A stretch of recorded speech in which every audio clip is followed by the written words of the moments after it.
India सिर्फ एक country नहीं है, एक जियोग्राफी एडवेंचर पार्क है। यहाँ पे हिमालयाज, प्लेन्स, डेजर्ट से लेकर प्लेट्यू सब कुछ है। तो इसी बात पे हम आज स्टार्ट करने वाले हैं जियोग्राफी का चैप्टर नंबर 2, जिसका नाम है physical features of India. India का लैंड सरफेस सब जगह पर सेम नहीं है, ये बेस है फिजिकल फीचर्स और रिलीफ पर। इंडिया को डिवाइड किया गया है 6 मेजर फिजियोग्राफिक डिविजन्स में। फर्स्ट है हिमालय माउंटेन्स, सेकेंड है northern plains, peninsular plateau, Indian deserts, coastal plains और आइलैंड्स। तो ये जो डिविजन्स है हमें ये समझने के लिए हेल्प करेंगे कि इंडिया नेचुरली फॉर्म कैसे हुआ और ये अरेंज कैसे हुआ। तो फर्स्ट है हिमालयन माउंटेन्स। हिमालयस इंडिया के नॉर्थ बॉर्डर के साथ साथ फैली हुई माउंटेन रेंज है, मतलब कि नॉर्थ बॉर्डर में पूरी तरह से स्प्रेड है। ये जियोलॉजिकली यंग माउंटेन्स है। इसका मतलब ये है कि जो माउंटेन्स दुनिया के जो बहुत कई पुराने लैंडफॉर्म थे ना, जैसे कि पेनिनसुलर प्लेट्यू, ये जो है इसके कंपैरिजन में ये ज़्यादा रिसेंट टाइम में बनी है। इसलिए यहाँ के जो पिक्स है वो बहुत शार्प है, इनकी हाइट्स भी बहुत ज़्यादा है। इन्हें फोल्ड माउंटेन्स भी बोला जाता है क्योंकि ये तब बनी जब अर्थ के टेक्टोनिक प्लेट्स यानी कि इंडियन प्लेट और यूरेशियन प्लेट जब एक दूसरे से टकराए ना, तो इसी कोलिजन की वजह से जो लैंड है उसकी जो रॉक्स है वो फोल्ड हो गई और वो ऊपर उठ गई। इसी प्रोसेस से हिमालय बने। जो हिमालयस है ना वो वेस्ट डायरेक्शन से ईस्ट डायरेक्शन में स्प्रेड माउंटेन रेंज है। ये वेस्ट साइड से इंडस रिवर से स्टार्ट होती है और ब्रह्मपुत्र रिवर जो कि ईस्ट साइड में वहाँ तक स्ट्रेच करती है। और ये कितनी लंबी है? ये है 2400 किलोमीटर तक, इतनी लंबी है ये। और अगर इसके विड्थ की बात की जाए तो ये कश्मीर में 400 किलोमीटर्स है और अरुणाचल प्रदेश में जाते जाते 150 किलोमीटर्स तक है। हिमालयस 3 जो पैरेलल माउंटेन है ना वो रेंज से मिलकर बने हैं, जो एक दूसरे के साइड साइड से चलती हैं और उनके बीच में वैलीज होती हैं। फर्स्ट होता है हिमाद्री। ये जो है ना ग्रेट हिमालयस भी बोलते हैं उसको और इनर हिमालयस भी बोलते हैं। ये सबसे नॉर्थ वाली रेंज में है और ये सबसे हाईएस्ट और कंटिन्यूस रेंज है। बीच में ब्रेक है लेकिन बहुत कम मिलते हैं। बस पैरेलल रेंज है वो है हिमाद्री। इसे ग्रेट हिमालय, इनर हिमालय भी बोलते हैं। ये सबसे नॉर्थ वाली रेंज में इसकी हाइट सबसे ज़्यादा होती है। ये कॉन्टीन्यूस रेंज वाली, ये बीच में ब्रेक्स तो होते हैं लेकिन बहुत ही कम मिलते हैं। इसकी जो एवरेज हाइट है वो अराउंड 6000 मीटर्स की है। यहीं पर हिमालय की सबसे ऊंची पिक्स मिलती है जैसे कि माउंट एवरेस्ट और कंचनजंगा। हिमाद्री या फिर ग्रेट हिमालयस, यहाँ के जो फोल्ड्स है ना वो एसिमेट्रिकल होते हैं, यानी कि दोनों साइड से ना ही इसमें इक्वल स्लोप्स होते हैं ना ही इसका स्ट्रक्चर इक्वल होता है। तो जो कोर रॉक है यानी कि जो माइनिंग से एक्सट्रैक्ट किए हुए रॉक होते हैं वो मेनली यहाँ पर ग्रेनाइट ही होते हैं, जो कि बहुत हार्ड होते हैं, बहुत पुराने रॉक होते हैं। ये जो रेंज होती है वो परमानेंटली स्नो से कवर्ड होती है।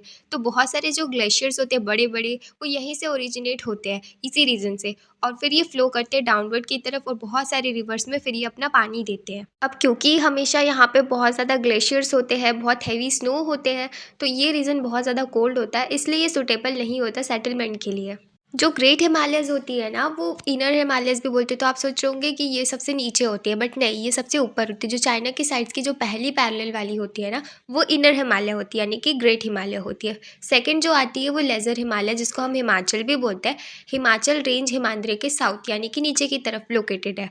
इसको लेज़र हिमालय या फिर हिमाचल भी बोलते हैं। ओके, ये एरिया बहुत ज़्यादा रग्ड और अनइवन होती है। इसका मतलब जो लैंड होती है उबड़ खाबड़ नहीं होती, टेढ़ी मेढ़ी सी पहाड़ी और फिर जो टफ ट्रेन वाली होती है, वैसे यहाँ का मतलब लैंड होता है। यहाँ के रॉक्स बहुत ज़्यादा प्रेशर और जियोलॉजिकल फोर्स की वजह से कंप्रेस्ड और ऑल्टर्ड है, यानी कि बदली हुई है। यहाँ की हाइट अप्रॉक्स 3700 से लेकर 4500 मीटर्स के बीच में होती है और जो एवरेज विथ होती है ना वो 50 किलोमीटर्स की होती है। अब वहाँ पे देख लो कितना ज़्यादा था, 400 से 150 तक था, यहाँ पे 50 है। यहाँ पे कुछ इंपॉर्टेंट रेंज भी है, जैसे कि पीर पंचल, ये सबसे लंबी और इम्पॉर्टेंट रेंज है। धौलधर रेंज है, महाभारत रेंज है और यहाँ पे कुछ फेमस वैली है जो कि बहुत सुंदर है और बहुत ज़्यादा फेमस है। Kashmir valley, Kangra valley, Kullu valley, ये सब तो आप जानते ही होंगे। यहाँ पे ये सारी वैलीज़ हैं। अब हम पढ़ते हैं हिमालय की जो थर्ड पैरेलल रेंज है ना, जो आउटर मोस्ट रेंज है हिमालय की, जिसे शिवालिक बोला जाता है, उसके बारे में। इसकी विड्थ होती है 10 किलोमीटर से 15 किलोमीटर्स तक और हाइट होती है 900 से 1100 मीटर्स तक। ये लोएस्ट हिमालयन रेंज है। ओके, ये बनी हुई है कंसोलिडेट सेडिमेंट्स यानी कि लूज जो मटेरियल होते हैं, डिटैच्ड होते हैं जैसे कि सैंड, ग्रेवल और मड, उनसे मिलकर बने हैं ये। अब ये ऐसे क्यों है? क्योंकि मैंने आपको बताया था कि सबसे जो हायर हिमालयन रेंज है वहाँ से जो रिवर आती है, रिवर के साथ साथ अब जो ये मड वगैरह आते हैं तो फिर ये वैली उससे कवर होती है। थिक ग्रेवल और एलुवियम से। ओके, लॉन्गिट्यूडनल वैलीज यानी कि दून्स। अब ये जो वैलीज होती है लेज़र हिमालय और शिवालिक के बीच में होती है, इसलिए इसे दून्स बोला जाता है। ये लॉन्ग होती है, फ्लैट वैलीज होती है। आपने बहुत नाम भी सुना होगा, देहरादून, कोतली दून और पतली दून। हिमालयस को रिवर के बेसिस पर भी अलग अलग रीजन्स में डिवाइड किया गया है। यहाँ पे जो रिवर्स है वो नेचुरल बाउंड्री मेकर्स की तरह काम करती है, जैसे कि इंडस से सतलज तक पंजाब हिमालय, जिसको कश्मीर और हिमाचल हिमालय भी बोलते हैं। सतलज से काली रिवर तक, जिसको कुमाऊं हिमालय बोलते हैं। काली से तिस्ता तक नेपाल हिमालय होती है और तिस्ता से दिहंग तक असम हिमालय होती है। Himachal hills eastern extension Brahmaputra river main Himalaya का ईस्टर्न एंड मार्क करती है। दिहंग गॉर्ग के बाद जो माउंटेन है साउथ की तरफ मुड़ जाती है, और ये जो सदर्न बेंडिंग पार्ट को पूर्वांचल हिल्स या फिर ईस्टर्न हिल्स बोला जाता है। ये हिल्स मेनली सैंडस्टोन यानी कि सेडिमेंटेड रॉक से बनी है। यहाँ डेंस फॉरेस्ट पाए जाते हैं। माउंटेन्स पैरेलल और वैलीज के फॉर्म में अरेंज्ड है। इंपॉर्टेंट हिल्स जो है पूर्वांचल की वो है Patkai hills, Naga hills, Manipur hills और मिजो हिल्स। तो दिहंग के बाद जो है हिमालय मुड़ता है और पूर्वांचल हिल स्टार्ट होती है। Physiography division number 2, northern plains. Northern plains जो है ना, वो 3 मेजर रिवर सिस्टम के मिलकर वर्क करने से बने हैं। इंडस, गंगा, ब्रह्मपुत्र और उनकी ट्रिब्यूटरीज। ट्रिब्यूटरीज कौन से होते हैं? जैसे छोटी छोटी रिवर्स जो है आकर मिलती है एक बड़ी रिवर्स में, तो उसको ट्रिब्यूटरीज बोलते हैं। और डिस्ट्रीब्यूटरीज किसको बोलते हैं? जो एक बड़ी सी रिवर से छोटे छोटे जो नदियाँ निकलती है उसे बोलते हैं। ओके, ये जो नॉर्दर्न प्लेन्स है उनकी फॉर्मेशन कुछ इस तरीके से हुई कि जो ये रिवर्स है ना, मिलियंस ऑफ ईयर्स तक हिमालय के फुट हिल्स के पास में जो मिट्टी होती है, सैंड होती है, स्लेट्स, छोटे छोटे जो स्टोन्स होते हैं, ये सब आकर डिपॉजिट किए। अब ये जो जमी हुई मिट्टी है उसको ही एलुवियल सॉइल बोलते हैं। धीरे धीरे ये डिपॉजिट्स मिलकर बहुत बड़ा और फर्टाइल प्लेन बन गया, जिसे हम नॉर्दर्न प्लेन्स कहते हैं। अब नॉर्दर्न प्लेन्स का एरिया जो है ना, वो 7 लाख स्क्वायर किलोमीटर्स तक है और इसकी लेंथ है 2400 किलोमीटर। विथ जो है ना उसकी 240 से लेकर 320 किलोमीटर्स तक है। ये one of the most densely populated region है इंडिया का। क्यों? क्योंकि यहाँ पे फर्टाइल सॉइल है। हमने देखा था कि पहले भी जो लोग थे हिस्ट्री में, वहाँ पे वो लोग जो रिवर के पास ही वो लोग अपना जो है घर वगैरह बनाते थे, सेटल करते थे खुद को, क्योंकि वहाँ की जो सॉइल होती है फर्टाइल होती है, वहाँ से उन्हें इनफ वाटर सप्लाई मिलती है और वहाँ के जो क्लाइमेट होती है वो सूटेबल होती है। इसीलिए ये मेजर जो है एग्रीकल्चरल रीजन बन गया था और अभी भी है। जब रिवर माउंटेन से प्लेन्स की तरफ डाउनवर्ड आते हैं तब उनका जो स्लोप है वो जेंटल हो जाता है और जो रिवर की स्पीड डिक्रीज हो जाती है, डिपोजिशन इंक्रीज हो जाती है, जिससे रिवराइन आइलैंड बनते हैं। अब इनका फॉर्मेशन ऐसा होता है कि जो स्लोली रिवर आता है ना, उससे स्लिट्स डिपॉजिट्स हो जाते हैं, जिससे रिवर जो है आइलैंड में कन्वर्ट हो जाता है। उसी को रिवराइन आइलैंड बोलते हैं। डिस्ट्रीब्यूटरीज, मैंने आपको बताया था कि रिवर स्प्लिट होते हैं छोटे छोटे चैनल्स में। क्यों? क्योंकि जो स्लिट्स है डिपोजिशन होता है। देन प्लेन्स 3 मेन सेक्शन में डिवाइड है। फर्स्ट सेक्शन जो है वो है पंजाब प्लेन्स। ये फॉर्म होती है इंडस और उसकी ट्रिब्यूटरी से मिलकर, जैसे झेलम, चेनाब, रवि, बीस और सतलज। इसका लोकेशन यानी कि ज़्यादातर पार्ट जो है वो पाकिस्तान में है। दो अब्स, जो लैंड होता है दो रिवर्स के बीच में, उसी को दोअब बोलते हैं, तो वो वहाँ पे बहुत है। सेकंड जो है गंगा प्लेन, ये घग्गर से तिस्ता रिवर्स के बीच में है। ये कवर करती है Haryana, Delhi, UP, Jharkhand, West Bengal. Brahmaputra plain ये थर्ड है। इसका लोकेशन मेनली असम में है और ब्रह्मपुत्र रिवर और उसके ट्रिब्यूटरी से मिलकर बना है। प्लेन्स टोटली फ्लैट नहीं होता है। यहाँ पे 4 रिलीफ रीजन है। रिलीफ रीजन किसको बोलते हैं? हाईएस्ट और लोवेस्ट एलिवेशन का जो डिफरेंस होता है। फर्स्ट जो रिलीफ रीजन है वो है भाबर। ये शिवालिक फुट हिल्स के पैरेलल है और ये नैरो बेल्ट है। 8 से 16 किलोमीटर्स तक ही है। इसमें पैबल्स और स्टोन से ये पूरा कवर होता है।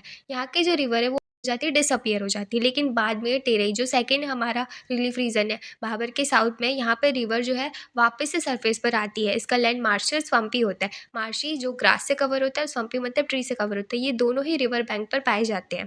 पहले ये बहुत ही डेंस फॉरेस्ट था, वाइल्ड था, लेकिन अब इसे मोस्टली फार्म लैंड के लिए यूज़ किया जाता है। एग्जाम्पल इसका है दुधवा नेशनल पार्क। थर्ड हमारा है भांगर रिलीफ फीचर, जिसका जो सॉइल है वो ओल्ड एलुवियम है। फुट प्लेन से ऊपर यानी कि टेरेस जैसी इसकी लैंड है। स्पेशल फीचर इसका ये है कि इसमें लाइन नोड्यूल्स जो है वो कंटेन करता है, ये कंकर जो होते हैं। फोर्थ रिलीफ फीचर है, इसका जो सॉइल है वो न्यू एलुवियम का है। फुट प्लेन एरिया है। सॉइल हर साल जो फ्लड से है वो रिन्यू होती है, तो इससे ये बहुत ही ज़्यादा फर्टाइल हो गए। इसका यूज़ ये है कि यहाँ पे इंटेंसिव एग्रीकल्चर के लिए ये बेस्ट माना जाता है और यहाँ पे करी जाती है। Physiography division number third, peninsular plateau. Peninsular plateau India की one of the oldest land mass है। क्रिस्टलाइन, इग्नेशियस और मेटामॉर्फिक रॉक से मिलकर ये फॉर्म हुआ है। ये टेबल लैंड जैसा दिखता है, टेबल लैंड जैसा फॉर्मेट में है, राउंडेड हील्स है इसकी, ब्रॉड है और शैलो वैलीज है, स्टेबल है। और अगर हम हिमालय से कंपेयर करें इसे, तो इसका जो लैंड है वो बहुत ही एशियंट है। ओके, ये फॉर्म हुआ है जो गोंडवाना लैंड की, अगर वो ब्रेक होता है ना गोंडवाना लैंड उससे, और जो ड्रिफ्टिंग होती है उसकी, यानी कि जो स्लो मूवमेंट होता है फिर चेंज होता है, उसकी वजह से, ड्रिफ्टिंग और ब्रेकिंग के वजह से पेनिनसुलर प्लेट्यू का फॉर्मेशन हुआ है। किसके? गोंडवाना लैंड के। पेनिनसुलर प्लेट्यू के भी डिवीजन है, इसे दो ब्रॉड रीजन में डिवाइड किया गया है। फर्स्ट जो होता है सेंट्रल हाईलैंड, जो कि नर्मदा रिवर के नॉर्थ में है, मालवा प्लेट्यू को इंक्लूड करता है। विध्यान रेंज, सतपुरा रेंज और अरावली हिल्स इससे बाउंडेड है। और इनके पास जो रिवर है वो है चंबाल, सेन, बेतवा, केन, जो कि साउथ वेस्ट से नॉर्थ ईस्ट तक फ्लो करती है। वेस्ट में ये वाइडर है, ईस्ट में ये नैरो है। सेंट्रल हाईलैंड के ईस्ट में बुंदेलखंड और बघेलखंड है, और उनके आगे छोटा नागपुर प्लेट्यू है जहाँ से दामोदर रिवर निकलती है। Second, Deccan plateau. अब ये जो है नर्मदा रिवर के साउथ में है, ट्रायंगुलर शेप में। इसके साइड में सतपुरा रेंज है, वेस्ट में इनकी स्लोप जो है वो बहुत हाइयर है। इन प्लेट्यू के ईस्ट में महादेव, कैमूर और मैकाल हिल्स एक्सटेंड करते हैं, और जो वेस्ट में इनकी जो स्लोप्स है वो हाइयर है। ईस्टवर्ड में इनकी स्लोप जो है वो जेंटल है। घाट्स के बारे में जान लेते हैं। जो फर्स्ट है वो है वेस्टर्न घाट। वेस्टर्न कोस्ट के पैरेलल चलती है, मतलब जो ओशन के साथ साथ के लाइन में ये चलती है, एकदम कॉन्टिन्यूस है। सिर्फ कुछ पासेज जैसे कि थाल, भोर और पाल से क्रॉस कर सकते हैं इसे। और 900 से 1600 मीटर तक की है, ईस्टर्न घाट से हाइयर है ये। मानसून के टाइम में विंड से रेन आता है, इसे ओरोग्राफी रेनफॉल कहते हैं। इसके पिक्स अन्नामुड़ी जो है वो है 2695 मीटर से, और डोडा बेट्टा से 2637 मीटर्स तक। सेकेंड, ईस्टर्न घाट। ईस्टर्न घाट स्ट्रेच करती है महानदी वैली से नीलगिरीज तक। ये डिसकंटिन्यूस है, इरेगुलर है, रिवर से कट है। इसकी एवरेज जो हाइट है वो है 600 मीटर्स तक। वेस्टर्न घाट से ये कंपेयर किया जाए तो ये छोटी है। और इसकी जो हाईएस्ट पीक है वो है महेंद्रगिरी, जो 1501 मीटर्स तक है। इसके और भी हिल्स है जैसे शिवरोय और जवदी। फेमस हिल स्टेशन इसकी ऊटी है, उदगमंडलम, कोडीकनाल, ये सब इसके फेमस हिल स्टेशन है। स्पेशल फीचर जो है डेक्कन प्लेट्यू का वो ये है कि इसमें ब्लैक सॉइल है। सोचो कि डेक्कन प्लेट्यू एक पुराना वॉल्केनो था, वॉल्केनो से लावा निकलती थी, जब ये ठंडी हुई तो इग्नेशियस रॉक बन गई। टाइम के साथ रॉक वेदर इरोड, यानी कि डीन्यूडेशन हुए, डार्क ब्लैक सॉइल बनी। ये सॉइल बहुत ही फर्टाइल होती है, फार्मिंग के लिए परफेक्ट, जैसे कि कॉटन और शुगर कैन। अरावली हिल्स, ये हिल्स पेनिनसुलर प्लेट्यू के वेस्ट और नॉर्थ वेस्ट साइड में है। ये बहुत पुरानी हिल्स है। ओके, टाइम के साथ ये टूटते गए। ये स्ट्रेच करता है गुजरात से दिल्ली तक। इसका जो नेचर है वो ब्रोकन हिल है, डिसकंटिन्यूस है। Physiographic division number 4, the Indian desert. Rajasthan में है, अरावली हिल्स के वेस्ट साइड में है, मतलब हिल्स के वेस्ट में एक बड़ी सैंड एरिया है। Okay, mostly undulating sandy plain है, मतलब थोड़ा ऊपर नीचे वाली जो लैंड होती है ना वो है। सैंड ड्यून्स भी है, बार बार ये विंड से शिफ्ट होते रहते हैं। ओके, बहुत हॉट है, ड्राई है, डेजर्ट टाइप क्लाइमेट है। 150 से भी कम पर ईयर यहाँ पे रेनफॉल होते हैं। वेजिटेशन यहाँ का स्पार्स है, बहुत कम प्लांट है यहाँ पे। रिवर्स या फिर स्ट्रीम्स, ये सब जो है जनरली मॉनसून में आते हैं, फिर सैंड में डिसअपियर हो जाते हैं। जो यहाँ का लूनी रिवर है ना, यही सबसे बड़ा जो रिवर है यहाँ पे सिर्फ वही है। मर्चेंट्स को आप जैसलमेर के पास में देख सकते हैं, क्रेसेंट शेप के ड्यून्स है। और ये जो सैंड है कॉन्स्टेंटली शिफ्ट होते रहते हैं, जो कि विंड के साथ मूव करते हैं। फिजियोग्राफर डिवीजन नंबर 5, जो कि है कोस्टल प्लेन्स। पेनिनसुलर प्लेट्यू के दोनों साइड में कोस्टल स्ट्रिप्स है। वेस्ट कोस्ट में है अरेबियन सी, ईस्ट कोस्ट में है bay of Bengal. Western coastal plain, ये वेस्टर्न घाट और अरेबियन सी के बीच में एक नैरो स्ट्रिप है। 3 सेक्शन में ये डिवाइड किया गया है। कोंकण कोस्ट नॉर्थ पार्ट में है, जो कि मुंबई से गोवा तक, और कन्नड़ प्लेन सेंट्रल पार्ट में, मालाबार कोस्ट जो कि है साउथ पार्ट में। Eastern coastal plain bay of Bengal के साथ वाइड एंड लेवल प्लेन्स है, 2 पार्ट्स में डिवाइड है। नॉर्दर्न सरकार जो कि है नॉर्दर्न पार्ट में, कोरोमंडल कोस्ट जो कि है सदर्न पार्ट में। डेल्टा का फॉर्मेशन मेजर रिवर से हुआ है, महानदी, गोदावरी, कृष्णा एंड कावेरी। ये रिवर फर्टाइल डेल्टाज बनाती है।